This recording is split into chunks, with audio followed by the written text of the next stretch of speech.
ক্ষমতায় এলে দুর্নীতিমুক্ত প্রশাসন গড়া হবে, ভোটের আগে প্রতিশ্রুতি দিয়েছিল বিজেপি। ক্ষমতায় এসে প্রতিশ্রুতি পালন করতে বদ্ধপরিকর রাজ্যের শাসক দলের বিধায়কেরা। আর তাই বিধায়কদের সারপ্রাইজ ভিজিট দক্ষিণ 24 পরগনার রাজপুর সোনারপুর পুরসভায়। দলীয় কর্মী সমর্থকদের সঙ্গে নিয়ে বৃহস্পতিবার পুরসভায় হাজির হন সোনারপুর উত্তরের বিজেপি বিধায়ক দেবাশিস ধর। দেখা করেন এক্সিকিউটিভ চেয়ারম্যান ও পুরপ্রধান পল্লব দাসের সঙ্গে। সামনেই বর্ষা আসছে, সেই বিষয়ে মানুষের পরিষেবা যেন কোনোভাবেই ব্যাহত না হয় তা নিয়ে তৎপর বিধায়ক। এসব নিয়েও পুরপ্রধানের সঙ্গে কথা বলেন। এছাড়াও পুরসভার বিভিন্ন ফাইল তিনি খতিয়ে দেখতে চান বলে জানা গেছে। অনেকদিন ধরেই যে মিউনিসিপ্যাল বডি বা লোকাল পঞ্চায়েত যেগুলো খবর পাচ্ছি যে ঠিকমতো ফাংশন হচ্ছে না, মানুষের অনেক অসুবিধা হচ্ছে এবং কিছু কিছু অনিয়ম বেনিয়ম কিছু আছে, কিছু ইলিগাল কনস্ট্রাকশন আছে, তারপরে ঠিকমতো ট্যাক্স কালেকশন হয় না বা সেটা কোন খাতে যাচ্ছে বা মানুষ তার পরিষেবা পাচ্ছে কিনা। অনেক রাস্তা অর্ধেক তৈরি মানে ভাঙা অবস্থায় রয়েছে। আমলুকের কাজ হওয়ার পরে পুরোটা কিন্তু পাইপলাইনের কানেকশন ওনারা বলছেন যে 90% হয়ে গেছে, শুধু সেটা আমরা এখনো পুরোটা স্টাডি করে দেখিনি। আর হয়ে গেলেও যে রাস্তা ভাঙা অবস্থায় রয়েছে ওয়ার্ডে ওয়ার্ডে, একটা ঠিকমতো মোটরসাইকেলও যেতে পারে না। মানুষ যদি রাজনীতিতে অসুস্থ হয় সেক্ষেত্রে কিন্তু তার প্রাণ সংশয় অবস্থায় অন্য জায়গায় ট্রান্সফার করাটা খুব কঠিন হবে। তো এটা আমাদের একটা মানে খুবই চিন্তার বিষয়। ওই জন্য আমরা ডিটেলে আমরা আলোচনা করতে এলাম। এক্সিকিউটিভ ইঞ্জিনিয়ার সাহেবও ছিলেন, চেয়ারম্যান সাহেবও ছিলেন, আমরা জানিয়ে গেলাম। পুরসভার বিভিন্ন পরিষেবা নিয়ে সোনারপুর উত্তরের বিধায়ক দেবাশিস ধরের সঙ্গে আলোচনা হয়েছে বলে জানিয়েছেন চেয়ারম্যান পল্লব দাস। উনি এসেছিলেন এবং ওনার সঙ্গে আরো কয়েকজন ছিলেন, ওনাদের নেতৃত্ব। সামনে যে বর্ষা আসছে সেই বর্ষার জল নিকাশির ব্যাপারে কি কি আমরা করি বা আগামী দিনে কি করব সেই ব্যাপারে বললেন, আলোচনা করলাম।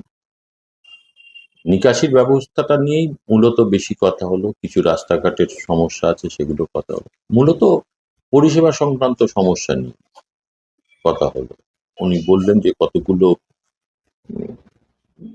বাড়ির কথা যেগুলো হয়তো রাস্তার ধারের আছে, সেগুলো ঠিক মতন আমাদের পৌরসভার অনুমোদন প্রাপ্ত যেগুলো নয় সেরকম জিনিস হলে, যেগুলো অসুবিধাজনক, সেগুলোর বিরুদ্ধে ব্যবস্থা নিতে। আমার সঙ্গে এক্সিকিউটিভ অফিসারও ছিলেন। আমরা বললাম যে না, আমরা ব্যবস্থা অলরেডি আমাদের দিক থেকে যেটা করবার সেটা করেছি। বিজেপি পূর্ণ ক্ষমতার সঙ্গে ময়দানে রয়েছে বলে বার্তা দিলেন বিজেপি নেত্রী শম্পা চক্রবর্তী। বার্তা তো কিছু দিতে এসছি, সেটা আমাদের একটু কনফিডেন্সিয়াল আছে, ওটা বলা যাবে না। কিন্তু বিজেপি ময়দানে আছে, ছিল, থাকবে এবং পূর্ণ ক্ষমতার সাথে ময়দানে আছে, এটাও একটা বার্তা বলতে পারেন। আগামী দিনে তৃণমূলদের টেন্ডার পাইয়ে দেওয়ার এরকম একটা অভিযোগ উঠছে, তো সেই বিষয় নিয়ে আপনি কিছু বলতে চাই?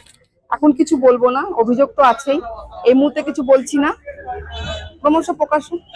স্থানীয় বিজেপি নেতৃত্বের দাবি, পুরসভায় টেন্ডার নিয়ে অস্বচ্ছতা রয়েছে, আগামী দিনে স্বচ্ছভাবে যাতে সেই কাজ করা হয়। সেখানে খোঁজ আছে তৃণমূলের যারা এইসব চামচাবিল ছাড়া অনেক রকম ভাবে টেন্ডার ফেলে কাজগুলোকে দখল করার চেষ্টা করে, সেই সব এগুলো আর করা যাবে না। টেন্ডারের ব্যবস্থাটা পুরোটা স্বচ্ছ রাখতে হবে। তৃণমূলের কোনো নেতা ফোন করে যদি বলে যে আমার অমুক ভাইপো ভাগ্নে পিসি মাসি এদেরকে টেন্ডার ফেলার জন্য, সেগুলো করা যাবে না। সমস্ত কিছু স্বচ্ছ হবে, স্বচ্ছভাবে পৌরসভা চালানো হবে।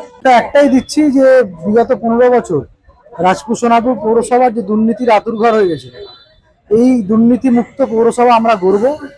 এখন বোর্ড তো এই মুহূর্তে চলছে, তৃণমূলেরই বোর্ড আছে, সেই বোর্ড যাতে স্বাভাবিকভাবে কাজ করতে পারে এবং যে উন্নয়নের কাজগুলো এখনো বাকি আছে, টেন্ডার যে দুর্নীতি যে টেন্ডারগুলো পাস হয়েছে সেগুলো নিয়ে আলাপ আলোচনা আছে। এক কথায় আমরা দুর্নীতিমুক্ত প্রশাসন এবং দুর্নীতিমুক্ত পৌরসভা চালানোর উদ্দেশ্যে আজকে এখানে। সাধারণ মানুষ সঠিক পরিষেবা পাক, সেই লক্ষ্যেই এদিন বিধায়কের পুরসভায় যাওয়া বলে মনে করছেন স্থানীয় বাসিন্দারা। সোনারপুর থেকে দেবাঞ্জন বন্দ্যোপাধ্যায়ের রিপোর্ট, হিন্দুস্তান নিউজ পয়েন্ট।